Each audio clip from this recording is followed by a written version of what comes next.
There's a lot of people in a mess at the moment with their e-learning situation. I think it's related to COVID to a degree of rushing to get things done, selecting a vendor that they haven't done the proper due diligence on. And we're getting a lot of increased requests of people being able to guide them in a straight line and fix up their modules. And in many cases, the modules have been built and they're just not salvageable. And it's pretty much a rebuild, and it's a shame to see.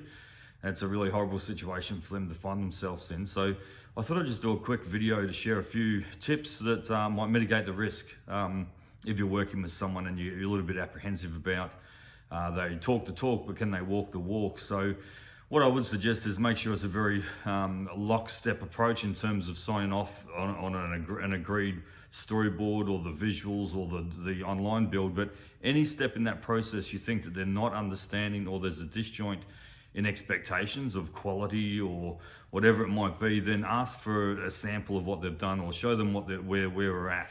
So let's say obviously the disjoint that can happen between a storyboard and the online build, if you're working that way, would be just to create a handful of screens. Just show me what you've got now in like a bit of a sprint, a little bit of an agile sort of review. And that way, if it is going in the wrong direction and it's a massive disjoint between the quality of work you would expect versus what you're seeing and what you're getting, there's an opportunity to cut it off there. Not cut it off with the organization, but I'm thinking that may be an outcome, but cutting off in the sense of just saying that's not what we wanted, that's not what we were expecting, and it's not the quality that we need.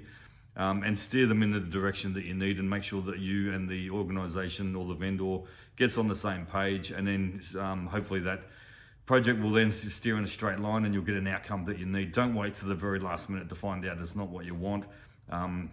It's not a good situation for anyone, and it's horrible seeing people come to us with courses that we trying to fix, and they're just not fixable in many instances. So hopefully that's a little tip that can steer the project in the right direction if you're a little bit nervous around the organization understanding and getting on the same page in terms of quality of what quality means for a learning and digital learning piece.